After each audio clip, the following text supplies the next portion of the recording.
The news ഐയിലേക്ക് സ്വാഗതം.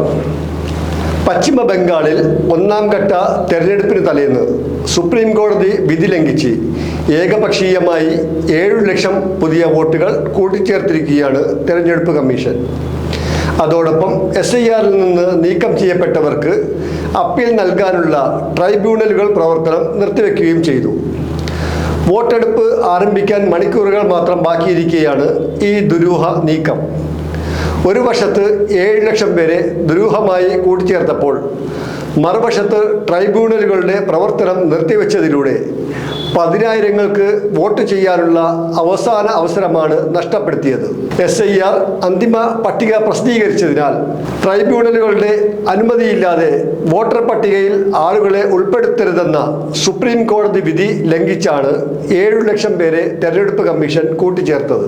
വോട്ടെടുപ്പിന്റെ തലേന്നാൾ വരെ പട്ടികയിൽ ഉൾപ്പെടുത്തുന്ന നടപടികൾ ട്രൈബ്യൂണലുകൾ ചെയ്യണമെന്ന സുപ്രീം കോടതി ഉത്തരവ് മറികടന്നാണ് വോട്ടെടുപ്പ് ദിവസങ്ങൾക്ക് മുമ്പ് പ്രവർത്തനം അവസാനിപ്പിച്ചത്.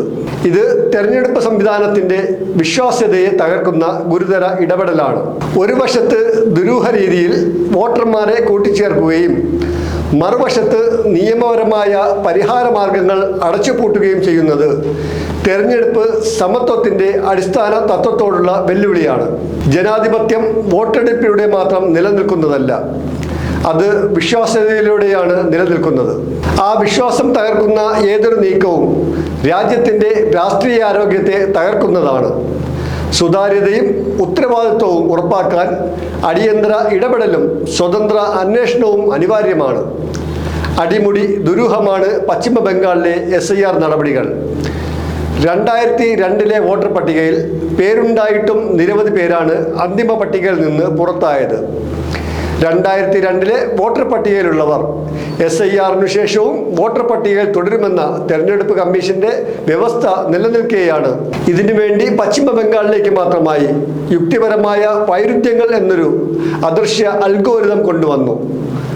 ബീഹാറിലോ ഗുജറാത്തിലോ ഉത്തർപ്രദേശിലോ സമീപകാല SIR പ്രക്രിയയിലോ അല്ലെങ്കിൽ ഇന്ത്യൻ തെരഞ്ഞെടുപ്പ് ചരിത്രത്തിലോ ഇത് ഉപയോഗിച്ചിട്ടില്ല. ലക്ഷക്കണക്കിന് പേർ ഇതിലൂടെ പുറത്തായി. പ്രായ വ്യത്യാസത്തിലെ സാങ്കേതിക പിഴവുകൾ, പേരിലെ ചെറിയ മാറ്റങ്ങൾ, കുടുംബഘടനയിലെ സ്വാഭാവിക വ്യത്യാസങ്ങൾ എന്നിവയെ അസാധാരണത്വം ആയി കണക്കാക്കി വോട്ടവകാശം നിഷേധിച്ചു. 2002 പട്ടികയിൽ ഇല്ലാത്തവർ എല്ലാവരും പുതുതായി അവരുടെ പൗരാവകാശം തെളിയിക്കേണ്ടി വന്നത് സംശയ സംസ്കാരമാണ് സൃഷ്ടിച്ചത്. അതിൻ്റെ ഫലമായി ജനങ്ങളിൽ ഭയം, ആശങ്ക, സാമൂഹിക അപമാനം എന്നിവ വ്യാപകമായി പടർന്നു. സുപ്രീം കോടതിയുടെ ഇടപെടലുകൾക്ക് പോലും ഈ പ്രതിസന്ധി പൂർണ്ണമായി പരിഹരിക്കാൻ കഴിഞ്ഞില്ല.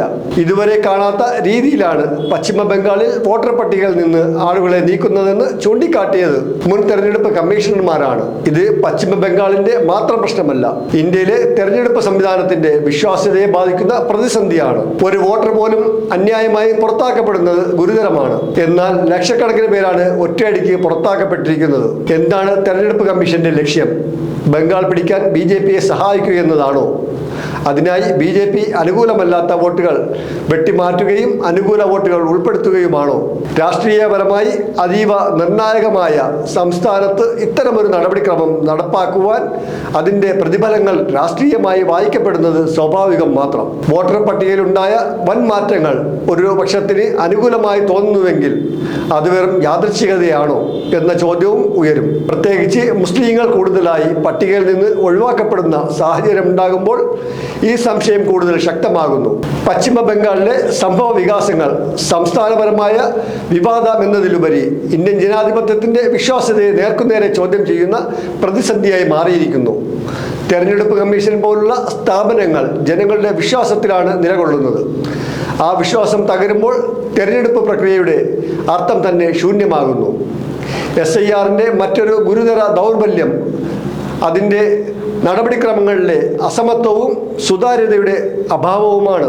2002 പട്ടികയുമായി ബന്ധിപ്പിക്കണമെന്ന നിർബന്ധം, അതിൽ ഇല്ലാത്തവർക്ക് കുടുംബ ബന്ധങ്ങൾ തെളിയിക്കണമെന്ന ആവശ്യം തുടങ്ങിയവയെല്ലാം പ്രായോഗികമായി സാധാരണ ജനങ്ങൾക്ക് വലിയ ബുദ്ധിമുട്ടാണ് സൃഷ്ടിച്ചത്. പേരിലെ ചെറിയ വ്യത്യാസങ്ങൾ, വിവാഹശേഷമുള്ള മാറ്റങ്ങൾ, പ്രായത്തിലെ സാങ്കേതിക പിഴവുകൾ എന്നിവയെ അടിസ്ഥാനമാക്കി ആളുകളെ ഒഴിവാക്കിയത് സാമൂഹിക യാഥാർത്ഥ്യങ്ങളെ അവഗണിക്കുന്ന ഒരു ഭരണപരമായ സമീപനമാണ്. അതിനൊപ്പം അപ്പീൽ സംവിധാനങ്ങൾ കാര്യക്ഷമമായി പ്രവർത്തിക്കാത്തത് ബാധിതർക്കുള്ള നീതിയുടെ വഴികൾ അടച്ചുപൂട്ടിയതുപോലെയാണ്. ഇതിന്റെ ഫലമായി SIR ഒരു തെരഞ്ഞെടുപ്പ് പ്രക്രിയയിലെന്നതിലുപരി ഭീതിജനകമായ അനുഭവമായി പലർക്കും മാറി.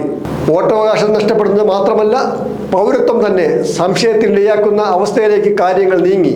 ജനാധിപത്യത്തിൽ വോട്ടവകാശം മാത്രമല്ല, തിരിച്ചറിവുമാണ്. ആ അവകാശം സംശയത്തിൻ്റെ അടിസ്ഥാനത്തിൽ നിഷേധിക്കപ്പെടുമ്പോൾ അത് വ്യക്തിയുടെ സാമൂഹിക നിലപാടിനെയും ആത്മാഭിമാനത്തെയും ബാധിക്കുന്നു. അതിനാൽ ഇത്തരത്തിലുള്ള നടപടികൾക്ക് ന്യായവും കർശനവുമായ പരിശോധനയും ഉത്തരവാദിത്വവും ഉറപ്പാക്കേണ്ടത് അനിവാര്യമാണ്.